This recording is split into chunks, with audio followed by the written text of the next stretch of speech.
إن الحمد لله نحمده ونستعينه ونؤمن به ونتوكل عليه ونعوذ بالله من شرور أنفسنا ومن سيئات أعمالنا من يهده الله فلا مضل له ومن يضلله فلا هادي له أشهد أن لا إله إلا الله وحده لا شريك له وأشهد أن محمدا عبده ورسوله أرسله بالهدى ودين الحق ليظهره على الدين كله ولو كره المشركون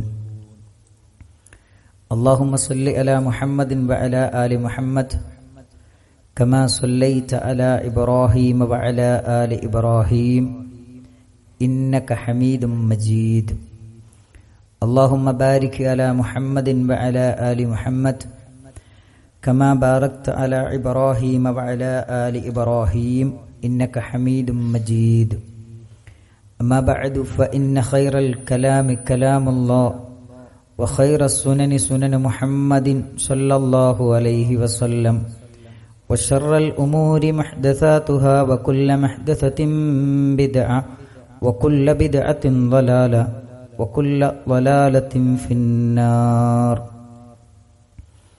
أعوذ بالله من الشيطان الرجيم يا أيها الذين آمنوا اتقوا الله حق تقاته ولا تموتن إلا وأنتم مسلمون بسم الله الرحمن الرحيم إن الذين يأكلون أموال اليتامى ظلما إنما يأكلون في بطونهم نارا وسيصلون سعيرا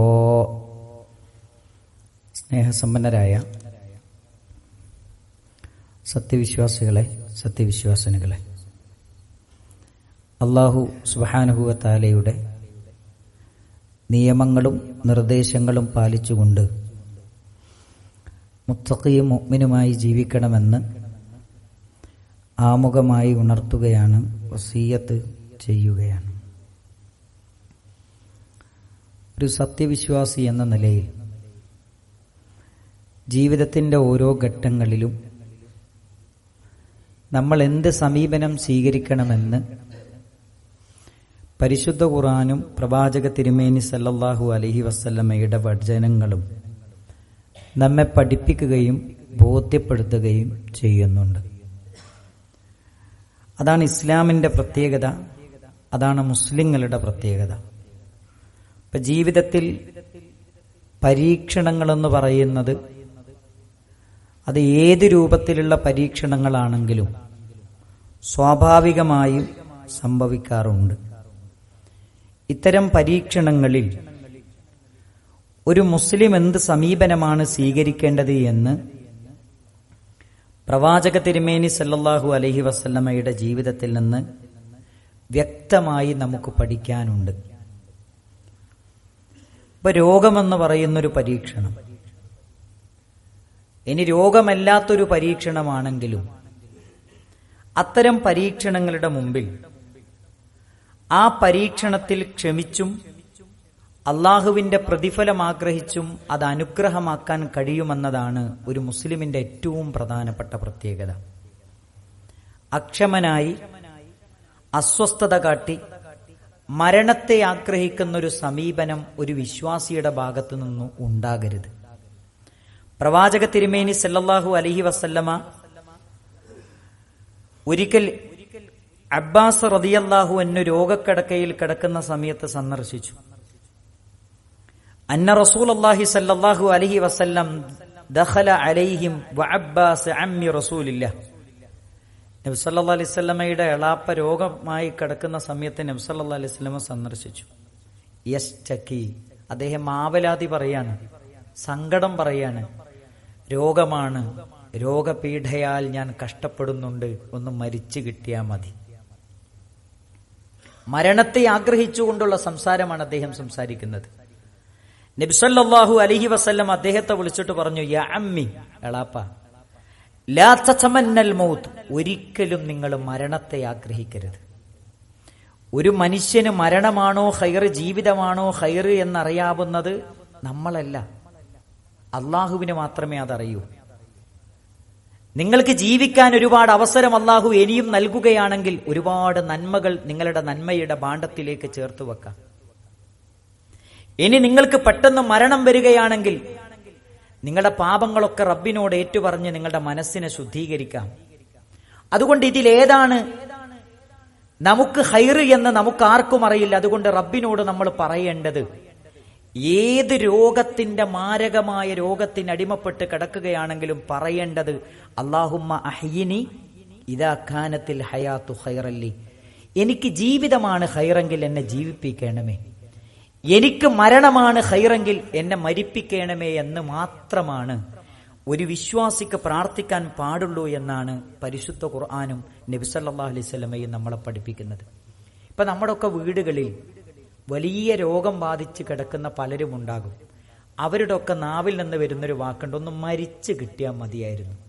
ഇത് പറയരുത് എന്ന് പറഞ്ഞു കൊടുക്കാനും ആ സന്ദർശന വേളകളിൽ അവർക്ക് സമാധാനം കൊടുക്കാനും നമുക്ക് കഴിയണം. മാത്രമല്ല, ജീവിതത്തിൽ ഏത് പരീക്ഷണം വന്നാലും അള്ളാഹുവിനെ കുറിച്ചുള്ള ഒരു സദ്വിചാരം അത് മാത്രമേ നമുക്കുണ്ടാകാൻ പാടുള്ളൂ.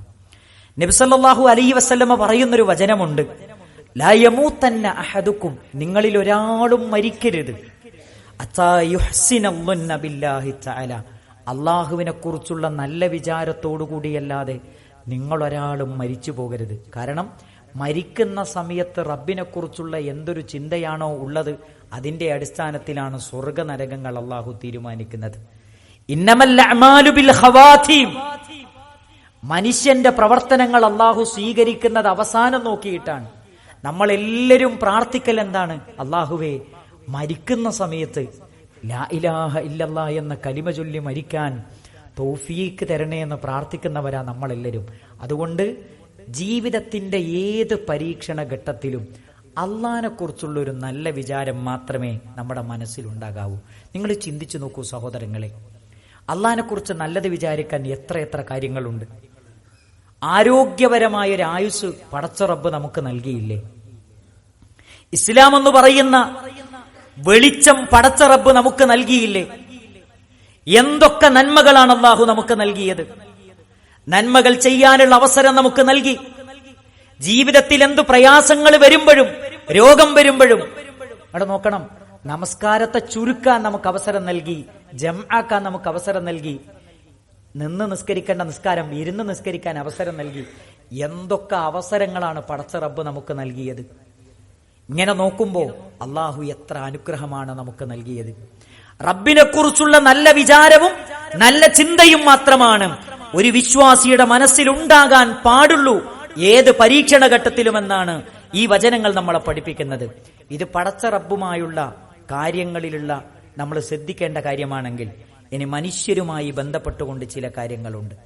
അള്ളാഹുവിനോടുള്ള ഹക്ക്, അത് അതിനു പുറമെ സൃഷ്ടികളോട് ചില ബാധ്യതകൾ നമുക്കുണ്ട് ഇത്തരം ഘട്ടങ്ങളിൽ, പരീക്ഷണ ഘട്ടങ്ങളിൽ. അതെന്തൊക്കെയാണ്? ഒന്ന്, അനർഹമായത് ഏതെങ്കിലും ഒരു വ്യക്തിയുടേത് നമ്മുടെ കൈകളിലുണ്ടെങ്കിൽ രോഗക്കിടക്കയിൽ നമ്മളത് തിരിച്ചു കൊടുക്കണം. ഇന്ന് നോക്കൂ, എവിടെ നോക്കിയാലും ഒരാൾക്കും ഒരാളെയും വിശ്വസിക്കാൻ പറ്റുന്നില്ല. സ്വന്തം കുടുംബത്തിൽപ്പെട്ട ആളെന്നെ പറ്റിക്കുകയാണ്. ബിസിനസിന് വേണ്ടി പണം വാങ്ങി പറ്റിച്ചു പോകുന്നത് ആരാണ്? പ്രിയപ്പെട്ടവരെ, കച്ചവടത്തിന് വേണ്ടി ഷെയർ വാങ്ങി ഒരു ദയാദാക്ഷിണ്യവുമില്ലാതെ പറ്റിച്ച് നമ്മുടെ നാടുകളിൽ നടക്കുന്നത് ആരാണ്? നിങ്ങൾ ആലോചിച്ചു നോക്കണം. നബി സല്ലല്ലാഹു അലൈഹി വസല്ലമ പറയുന്നൊരു വചനമുണ്ട്, മൻ കാനത ഇൻദഹു മദ്ലമതൻ ലി അഖീഹി മിൻ ഇർദിഹി ഔ മാലിഹി, ആരുടെയെങ്കിലും സമ്പത്തിനോട് ആരെങ്കിലും അന്യായം ചെയ്താൽ, ഒരാളുടെ പൈസ അനർഹമായി, ഒരു ഫിൽസ്, ഒരു രൂപ അനർഹമായി നമ്മുടെ കൈകളിലേക്ക് അവനെ പറ്റിച്ച് നമ്മുടെ കൈകളിലേക്ക് വന്നാൽ, ഒരാളുടെ അഭിമാനത്തിന് ക്ഷതം വരുത്തുന്ന എന്തെങ്കിലും ഒരു കാര്യം നമ്മൾ പറഞ്ഞാൽ, പ്രചരിപ്പിച്ചാൽ, ഇല്ലാത്തത് പറഞ്ഞാൽ, ഫല്യുഅദ്ദിഹാ ഇലൈഹി ഖബല അൻ യഅതി യൗമൽ ഖിയാമ, ഖിയാമത്ത് നാൾ വരുന്നതിന് മുമ്പ് അവനോട് പൊരുത്തപ്പെടിക്കണം, അവനത് തിരിച്ചു കൊടുക്കണം. ഇത് നബി സല്ലല്ലാഹു അലൈഹി വസല്ലം പറഞ്ഞാണ്. എന്നിട്ട് അടുത്ത വാചകം എന്താ അറിയോ? ലാ യുഖ്ബലു ഫീഹി ദീനാറും വലാ ദിർഹം. നാളെ റബ്ബിന്റെ കോടതിയിൽ ഒരു ദീനാറും ദിർഹമും അല്ലാഹു സ്വീകരിക്കുകയില്ല. യുഖദു മിൻ ഹസനാതിഹി. നാളെ റബ്ബിന്റെ കോടതിയിൽ വെച്ച് കടം വീട്ടാമെന്ന് വിചാരിക്കണ്ട. അവിടെ കടം വീട്ടുന്നത് നമ്മുടെ നിസ്കാരം എടുത്തിട്ടായിരിക്കും, നമ്മുടെ നോമ്പെടുത്തിട്ടായിരിക്കും, നമ്മുടെ ഹജ്ജ് എടുത്തിട്ടായിരിക്കും. ഇവിടെ നോക്കൂ പ്രിയപ്പെട്ടവരെ, പരിശുദ്ധ റമദാനിൽ, കഴിഞ്ഞ റമദാൻ എന്നൊക്കെ പറഞ്ഞത് അതിശക്തമായ ചൂടാ. നമ്മളെടുത്ത നോമ്പ് അതെങ്ങാനും റബ്ബ് സ്വീകരിച്ചില്ലെങ്കിൽ അള്ളാഹു നമ്മളിൽ നിന്ന് സ്വീകരിക്കട്ടെ. ആ നോമ്പെടുത്തിട്ട് നമ്മൾ ഗീബത്ത് പറഞ്ഞവന് കൊടുക്കും. നമ്മുടെ നിസ്കാരമെടുത്ത് നമ്മൾ അക്രമം ചെയ്തവന്, സാമ്പത്തികമായി അന്യായം ചെയ്തവന് നമ്മുടെ നോമ്പെടുത്തിട്ട്, നിസ്കാരം എടുത്തിട്ട്, ഹജ്ജ് എടുത്തിട്ട്, ഉംറ എടുത്തിട്ട് കൊടുക്കൂ എന്ന് പറഞ്ഞാൽ നാളെ പടച്ച റബ്ബിന്റെ മുമ്പിൽ നമ്മൾ പാപ്പരായി തീരും. എന്നിട്ട് നബി സല്ലല്ലാഹു അലൈഹി വസല്ലം പറഞ്ഞു, എന്റെ അക്രമത്തിനിരയായവർക്ക് എന്റെ നന്മകൾ ഇങ്ങനെ വീതം വെച്ച് എന്റെ നന്മകൾ തീർന്നു. ഇനിയും എന്റെ അക്രമത്തിനിരയായവർ എന്റെ മുന്നിലുണ്ട്. നബി സല്ലല്ലാഹു അലൈഹി വസല്ലം പറയാണ്, അയാൾ ചെയ്ത തിന്മകൾ എടുത്തിട്ട് എന്റെ തലേക്കിടും. സുമ്മ തുരിഹ ഫിന്നാർ, എന്നെ നരകത്തിലേക്ക് വലിച്ചെറിയും. ഞാൻ ഇന്ന് വരെ വ്യഭിചരിച്ചിട്ടില്ല, പക്ഷെ അവൻ ചെയ്ത വ്യഭിചാരത്തിന്റെ കുറ്റം എന്റെ തലയിലേക്ക്. അതെന്താ? ഞാൻ അവനോട് അന്യായം ചെയ്തു. ആ അന്യായത്തിന് ദുനിയാവിൽ വെച്ച് മാപ്പ് ചോദിച്ചില്ല. സാമ്പത്തികമായി അന്യായം ചെയ്തു, ആ അന്യായത്തിന് അവനെ കൊണ്ട് പൊരുത്തപ്പെടിക്കാൻ എനിക്ക് കഴിഞ്ഞില്ല. അത് നാളെ പരലോകത്തിന്റെ നന്മകളായി ഞാൻ വീതം വെച്ച് കൊടുക്കേണ്ടി വരും. നിങ്ങൾ ആലോചിച്ച് നോക്കണം. അടുത്തത്, കടങ്ങളുണ്ടെങ്കിൽ നമ്മൾ വീട്ടണം. കടം എഴുതി വെക്കുക എന്നത് ഒരു വിശ്വാസിയുടെ ബാധ്യതയാണ്. വാപ്പ നമ്മളോട് കടം വാങ്ങിയാൽ അത് എഴുതി വെക്കേണ്ട ആവശ്യമില്ല. നമ്മളെ സ്വത്തും നമ്മുടെ മക്കളും നമ്മുടെതെല്ലാം വാപ്പാൻ്റെതാണ്. അല്ലാതെ നമ്മളിൽ നിന്ന് ആര് കടം വാങ്ങിയാലും, നമ്മൾ ആരോട് കടം വാങ്ങിയാലും സാക്ഷികൾ മുഖേന അത് എഴുതി വെക്കണം. അതാണ് ഇസ്ലാമിന്റെ നിയമം. എത്ര സുതാര്യമാണ്, എത്ര മനോഹരമാണ്. എഴുതി വെക്കാത്തതിന്റെ പ്രശ്നങ്ങൾ ഇന്നും നമ്മുടെ നാട്ടിൽ നമ്മൾ അനുഭവിച്ചു കൊണ്ടിരിക്കുന്നുണ്ട്. ഞാൻ ഈ മിമ്പറിൽ വെച്ച് ഒരു കാര്യം പറഞ്ഞിരുന്നു, ഒരു ചരിത്രം പറഞ്ഞിരുന്നു. അബൂ ഖതാദ റളിയല്ലാഹു അൻഹു പറയുന്നൊരു സംഭവമുണ്ട്. ഒരു മയ്യത്ത് നിസ്കരിക്കാൻ വേണ്ടി പള്ളിയിലേക്ക് കൊണ്ടുവന്നു. മയ്യത്ത് നിസ്കരിക്കാൻ വേണ്ടി പ്രത്യേക സ്ഥലമാണ് മദീനയിൽ. നിസ്കരിക്കാൻ വേണ്ടി മയ്യത്ത് കൊണ്ടുവന്നപ്പോൾ നബി സല്ലല്ലാഹു അലൈഹി വസല്ലമയോട് പറഞ്ഞു, നബിയെ, മയ്യത്ത് റെഡിയാണ്, നിങ്ങൾ നിസ്കരിക്കാൻ വരൂ. പ്രവാചക തിരുമേനി സല്ലല്ലാഹു അലൈഹി വസല്ലമ മയ്യത്തിന്റെ അടുത്തെത്തി. അള്ളാന്റെ റസൂൽ ചോദിക്കുന്ന ഒരു ചോദ്യമുണ്ട്, ലഅല്ല അലാ സ്വാഹിബിക്കും ദൈന, ഈ മയ്യത്തിന് വല്ല കടമുണ്ടോ? ഒരു സഹാബി നിന്നിട്ട് പറഞ്ഞു, നബിയെ, ദീനാറാനി, 2 ദീനാർ കടമുണ്ട്. ലോകത്തിന്റെ പ്രവാചകൻ, കാരുണ്യത്തിന്റെ പ്രവാചകൻ, ഒരു ഉറുമ്പിനെ പോലും നോവിക്കാത്ത, നമ്മുടെ കണ്ണിലെ കൃഷ്ണമണി പോലെ നമ്മുടെ ഹൃദയത്തിലേക്ക് ചേർത്ത് വെക്കുന്ന മുഹമ്മദ് മുസ്തഫ സല്ലല്ലാഹു അലൈഹി വസല്ലമ പറഞ്ഞു, സ്വല്ലു അലാ സ്വാഹിബിക്കും, നിങ്ങൾ നിങ്ങളെ കൂട്ടുകാരന് വേണ്ടി നിസ്കരിച്ചോ, ഈ കടയുള്ള മയ്യത്തിന് ഞാൻ നിസ്കരിക്കാനില്ല. ആരാ പറഞ്ഞത്? മുഹമ്മദ് മുസ്തഫ സല്ലല്ലാഹു അലൈഹി വസല്ലം. സഹാബിമാർക്ക് സങ്കടം വന്നു. നബി സല്ലല്ലാഹു അലൈഹി വസല്ലമയോട് പറഞ്ഞു, നബിയെ, നിങ്ങൾ നിസ്കരിക്കണം, കടഞ്ഞാൻ വീട്ടാം.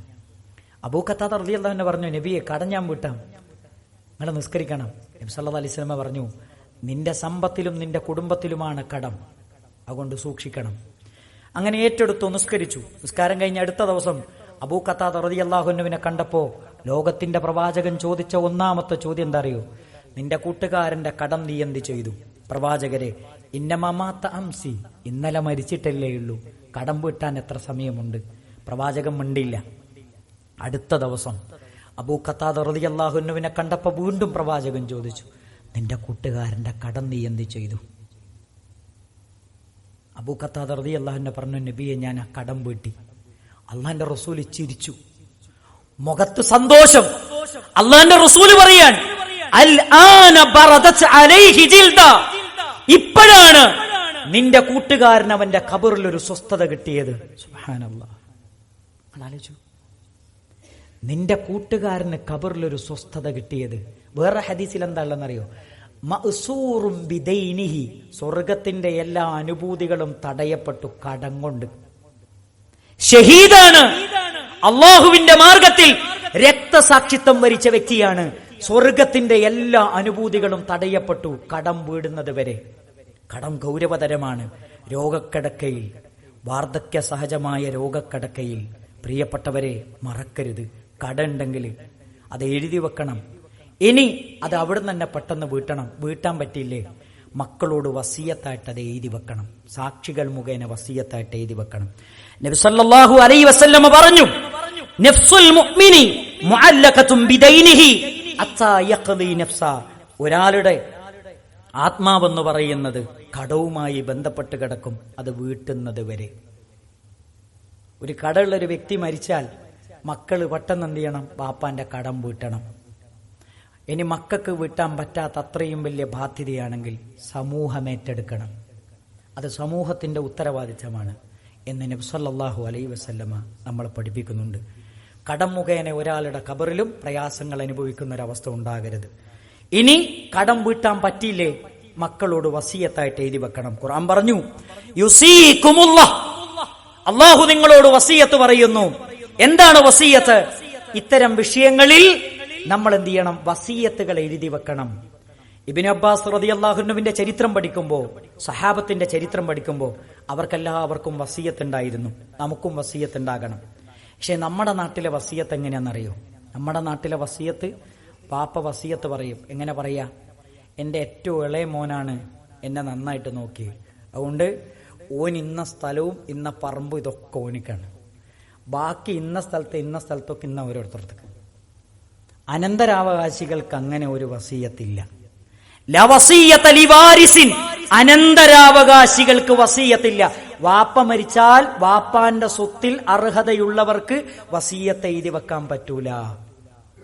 ഇനി മരിക്കുന്നതിന് മുമ്പ് തന്നെ വാപ്പാക്ക് തോന്നണെന്ത്? മക്കൾക്ക് വീതം വെച്ചു കൊടുക്കണം സ്ഥലം, എന്നിട്ട് സ്വസ്ഥമായിട്ട് മരിക്കണം. അങ്ങനെയാണെങ്കിൽ എല്ലാ മക്കൾക്കും ഒരേ രീതിയിൽ വീതം വെച്ചു കൊടുക്കണം. അതാണ് ഇസ്ലാമിന്റെ നിയമം.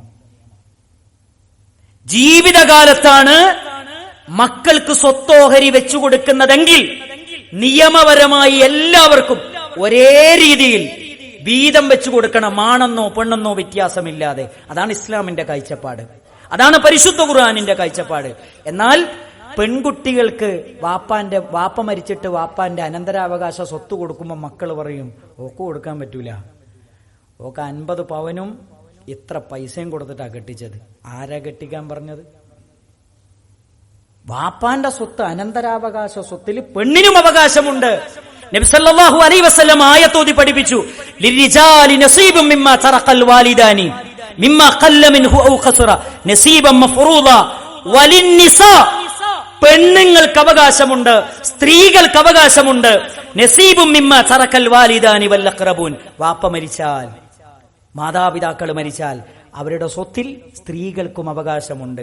നിങ്ങൾ ആലോചിച്ച് നോക്കണം, ഇസ്ലാം കടന്നു വന്നൊരു കാലഘട്ടം സ്ത്രീകൾക്ക് ജനിക്കാൻ പോലും അവകാശമുണ്ട് കാലഘട്ടമായിരുന്നു. അവർക്ക് സ്വത്തിന് അവകാശമില്ലാത്തൊരു കാലഘട്ടം. ആ കാലഘട്ടത്തിൽ സ്ത്രീകൾക്ക് ജീവിക്കാനുള്ള അവകാശം നേടിക്കൊടുത്ത മതമാണ് പരിശുദ്ധ ഇസ്ലാം. സ്ത്രീകൾക്ക് അനന്തരാവകാശ സ്വത്തിന് അർഹതയുണ്ട് എന്ന് പഠിപ്പിച്ച മതമാണ് ഇസ്ലാം. എന്നിട്ടാണ് പറയുന്നത്, ഇസ്ലാമിലെ സ്ത്രീകൾക്ക് സ്വാതന്ത്ര്യമില്ല. ഇസ്ലാം സ്ത്രീകളോട് ഏറ്റവും ക്രൂരമായ നിയമങ്ങൾ കൊണ്ട് പെരുമാറുന്നൊരു മതമാണെന്ന് പറയുമ്പോൾ നെഞ്ചി നിവർത്തി പറയാൻ പറ്റണം പ്രിയപ്പെട്ടവരെ, ഇസ്ലാം സ്ത്രീകളെ സംരക്ഷിക്കുന്നത് പോലെ ലോകത്ത് ഒരു മതവും സംരക്ഷിക്കുന്നില്ല എന്ന്. അതുകൊണ്ടാണ് പറയുന്നത്, സ്ത്രീകൾക്ക് ബാപ്പാന്റെ ഉമ്മന്റെ സ്വത്തിൽ അനന്തരാവകാശ സ്വത്തിന് അർഹതയുണ്ട്, അത് കൊടുക്കണം. അത് മരിക്കുന്നതിന് മുമ്പ് എന്ത് ചെയ്യണം? അങ്ങനെ കൊടുക്കണ്ടേ?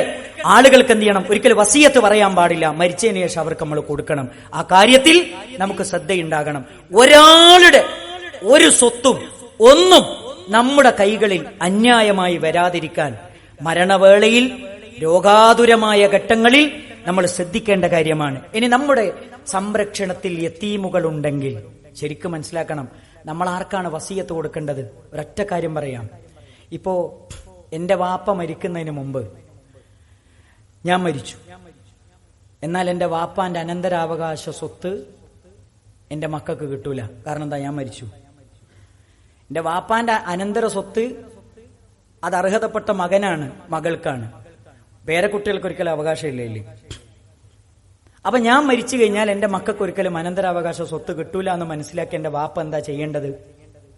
എന്റെ മക്കൾക്ക് വേണ്ടി വാപ്പാന്റെ സ്വത്തിൽ നിന്ന് ഒരു നിശ്ചിത ഓഹരി 1/3 അല്ലെങ്കിൽ 4/1 എന്റെ മരണപ്പെട്ട മകന്റെ മക്കൾക്ക് വേണ്ടി വസിയത്തായിട്ട് എഴുതി വെക്കണം. ഹഖൻ അലൽ മുത്തഖീൻ, അത് മുത്തഖീങ്ങൾക്ക് നിർബന്ധ ബാധ്യതയാണ്. ഇതൊക്കെ മരിക്കുന്നതിന് മുമ്പ് നമ്മൾ ചെയ്തിട്ടില്ലെങ്കിൽ ഒരുപാട് മക്കൾ കഷ്ടപ്പെടുന്നുണ്ട്. ഭർത്താവ് മരിച്ചു, വാപ്പാന്റെ സ്ഥലത്താണ് വീടുണ്ടാക്കിയത് മകൻ. ഭർത്താവ് മരിച്ചതോടുകൂടി പേരക്കുട്ടികളോടും പേരക്കുട്ടികളുടെ ഉമ്മയോടും മരുമകളോടും വീട്ടിൽ നിന്ന് ഇറങ്ങാൻ പറയാണ്. വെറുതെ പറയല്ല, നമ്മുടെ നാട്ടിൽ നടക്കാണ്. അതുകൊണ്ട് പ്രിയപ്പെട്ടവരെ, ഒരിക്കലും നമ്മുടെ പേരക്കുട്ടികൾക്ക് അങ്ങനത്തെ ഒരു അവസ്ഥ വരരുത്. അവർക്ക് നിർബന്ധമായും നമ്മുടെ സ്വത്തിൽ നിന്ന് 4 ഭാഗം 3 ഭാഗം വസിയത്തായിട്ട് എഴുതി വെക്കണമെന്നാണ് പരിശുദ്ധമായ ഇസ്ലാം നമ്മളെ പഠിപ്പിക്കുന്നത്. അതുകൊണ്ട് ഒരിക്കലും അന്യായം ചെയ്തുകൊണ്ട് യതീമുകളുടെ സ്വത്ത് ഉപയോഗിച്ചുകൊണ്ട് പരലോകത്ത് നമ്മൾ സങ്കടപ്പെടുന്ന ഒരു അവസ്ഥ ഉണ്ടാകരുത്. ഖുർആൻ പറയുന്നുണ്ട്, ഇന്നല്ലദീന യഅകുലൂന അംവാലൽ യതാമാ ദുൽമാ, യതീമുകളുടെ സ്വത്ത് അന്യായമായി തിന്നുന്നവൻ ഇന്നമാ യഅകുലൂന ഫീ ബുതൂനിഹിം നാറാ, അവന്റെ വയറിലേക്ക് അവൻ നിറക്കുന്നത് തീയാണ്. വസയസ്ലൗന സഈറ, അവന്റെ സങ്കേതം നരകമാണ്. പ്രിയപ്പെട്ടവരെ, നരകമാണോ നമ്മൾ ആഗ്രഹിക്കുന്നതല്ലല്ലോ, സ്വർഗമല്ലേ. അല്ലാഹു സുബ്ഹാനഹു വ തആല നന്മയിൽ അധിഷ്ഠിതമായ ജീവിതം നയിച്ച് സ്വർഗം നേടുന്നവരിൽ നമ്മെ എല്ലാവരെയും ഉൾപ്പെടുത്തി അനുഗ്രഹിക്കുമാറാകട്ടെ. അസ്തഗ്ഫിറുല്ലാഹ ലീ വലക്കും വലിസാഇരിൽ മുഅ്മിനീൻ. അൽഹംദുലില്ലാഹി റബ്ബിൽ ആലമീൻ. അസ്സലാത്തു വസ്സലാമു അലാ റസൂലിഹിൽ അമീൻ വഅലാ ആലിഹി വസഹ്ബിഹി അജ്മഈൻ. അമ്മാ ബഅദ്. യാ അയ്യുഹല്ലദീന ആമനൂ ഇത്തഖുല്ലാഹ ഹഖ്ക തുഖാതിഹി വലാ തമൂതുന്ന ഇല്ലാ വഅൻതും മുസ്ലിമൂൻ. സ്നേഹസമ്പന്നരായ സത്യവിശ്വാസികളെ, സത്യവിശ്വാസിനികളെ, അല്ലാഹു സുബ്ഹാനഹു വ തആലയുടെ നിയമങ്ങളും നിർദ്ദേശങ്ങളും പാലിച്ചുകൊണ്ട് മുത്തഖിയും മുഅ്മിനുമായി ജീവിക്കണമെന്ന് ഒന്നുകൂടി ഉപദേശിക്കുകയാണ്, വസിയ്യത്ത് ചെയ്യുകയാണ്. മുഹറം മാസത്തിലാണ് നമ്മളുള്ളത്. നമുക്കെല്ലാവർക്കും അറിയുന്നത് പോലെ മുഹറം 9ഉം 10ഉം ഒരുപാട് ഫളിലുള്ള നോമ്പാണത്. നബി സല്ലല്ലാഹു അലൈഹി വസല്ലം പറഞ്ഞു, അഫ്ളലു സിയാമി ബഅദ റമദാൻ സിയാമി ഷഹ്റുല്ലാഹിൽ മുഹറം. റമദാൻ കഴിഞ്ഞാൽ അള്ളാഹുവിലേക്ക് ഏറ്റവും ഇഷ്ടപ്പെട്ട നോമ്പ് മുഹറം മാസത്തിലെ 9ഉം 10ഉം നോമ്പാണ്. ചില ആളുകൾ 1 മുതൽ തന്നെ ചില ആളുകൾ നോമ്പെടുക്കുന്നുണ്ട്. 1 മുതൽ 10 വരെ നോമ്പെടുക്കുക എന്നുള്ളതിന് യാതൊരു രേഖയും ഇസ്ലാമിക രേഖകളിലില്ല. എന്നാൽ ഒന്നിടവിട്ട് നോമ്പെടുക്കുന്നത് സുന്നത്താണ്. തിങ്കളാഴ്ച നോമ്പെടുക്കാം, വ്യാഴാഴ്ച നോമ്പെടുക്കാം. അതൊക്കെ നബി സല്ലല്ലാഹു അലൈഹി വസല്ലം പഠിപ്പിച്ചു തന്ന കാര്യമാണ്. മാത്രമല്ല, നബി സല്ലല്ലാഹു അലൈഹി വസല്ലം പറഞ്ഞു, വസിയാമു യൗമി ആശൂറ അഹ്തസിബു അലല്ലാഹി അൻ യുകഫിറ സനതല്ലതി ഖബല. അല്ലാഹുവിന്റെ റസൂൽ സല്ലല്ലാഹു അലൈഹി വസല്ലം പറയാൻ, ആശൂറ ദിവസത്തിലെ മുഹറം 10ലെ നോമ്പ് കാരണം കഴിഞ്ഞുപോയ ഒരു വർഷത്തെ അല്ലാഹു സുബ്ഹാനഹു വ തആല പാപങ്ങൾ പുറത്തു തരുമെന്ന് അള്ളാഹുവിന്റെ റസൂൽ പറയാണ്, ഞാൻ കണക്കാക്കുന്നു. അപ്പൊ കഴിഞ്ഞുപോയൊരു വർഷത്തെ പാപങ്ങൾ അള്ളാഹു പുറത്തു തരാനുള്ള നോമ്പാണ് മുഹറം മാസത്തിലെ 10ന്റെ നോമ്പ്, 9ന്റെ നോമ്പ് എന്ന കാര്യം നമ്മൾ മറക്കരുത്. അത്രയും ഫളിലുള്ള നോമ്പാണെന്ന കാര്യം മറക്കരുത്. നമ്മളെല്ലാവരും മുഹറം 9ന്റെയും 10ന്റെയും നോമ്പെടുക്കണം. അള്ളാഹു അനുഗ്രഹിക്കുമാറാകട്ടെ. നമ്മളിൽ നിന്ന് മരണപ്പെട്ടു പോയ നമ്മുടെ മാതാപിതാക്കൾ, നമ്മുടെ ബന്ധുമിത്രാദികൾ, അവർക്ക് അള്ളാഹു മഗ്ഫിറത്തും മറഹമത്തും നൽകി അനുഗ്രഹിക്കുമാറാകട്ടെ. അവരുടെ ഖബറുകൾ സ്വർഗത്തിന്റെ പൂന്തോപ്പാക്കി അല്ലാഹു സുബ്ഹാനഹു വ തആല മാറ്റിക്കൊടുക്കുമാറാകട്ടെ. മാരകമായ രോഗങ്ങളിൽ നിന്ന്, പരീക്ഷണങ്ങളിൽ നിന്ന് അല്ലാഹു നമ്മെയും നമ്മുടെ കുടുംബത്തെയും നമ്മുടെ മക്കളെയും കാത്തുരക്ഷിക്കുമാറാകട്ടെ. ജീവിതത്തിന്റെ എല്ലാ മേഖലകളിലും ഇസ്ലാമിന്റെ നിയമങ്ങൾക്കനുഗുണമായി ജീവിക്കാൻ അല്ലാഹു നമ്മെ അനുഗ്രഹിക്കുമാറാകട്ടെ. നമ്മുടെ മക്കളെ ദുനിയാവിലും ആഖിറത്തിലും ഉപകരിക്കുന്ന മക്കളാക്കി അല്ലാഹു മാറ്റിത്തരുമാറാകട്ടെ. എല്ലാവിധ പ്രകൃതി ദുരന്തങ്ങളിൽ നിന്നും, ആക്സിഡന്റുകളിൽ നിന്നും അല്ലാഹു നമ്മെയും നമ്മുടെ കുടുംബത്തെയും നമ്മുടെ സമൂഹത്തെയും നമ്മുടെ നാടിനെയും അല്ലാഹു കാത്തുരക്ഷിക്കുമാറാകട്ടെ. മുസ്ലിമായതിന്റെ പേരിൽ പീഡിപ്പിക്കപ്പെടുന്ന 10,000-കണക്കിന് സഹോദരങ്ങൾ ലോകത്തിന്റെ അഷ്ടദിക്കുകളിലുണ്ട്. അവർക്ക് അല്ലാഹു രക്ഷയും സമാധാനവും നൽകി അനുഗ്രഹിക്കുമാറാകട്ടെ. ഫലസ്തീനിന്റെ മണ്ണിൽ പ്രയാസങ്ങൾ അനുഭവിക്കുന്ന സഹോദരങ്ങൾക്ക് അല്ലാഹു രക്ഷയും സമാധാനവും നൽകി അനുഗ്രഹിക്കുമാറാകട്ടെ. ربنا تقبل منا إنك أنت السميع العليم وتب علينا إنك أنت التواب الرحيم. اللهم اغفر للمؤمنين والمؤمنات والمسلمين والمسلمات الأحياء منهم والأموات إنك مجيب الدعوات يا قاضي الحاجات. اللهم أجرنا من النار، اللهم أجرنا من النار. ربنا آتنا في الدنيا حسنة وفي الآخرة حسنة وقنا عذاب النار آمين برحمتك يا رحمن.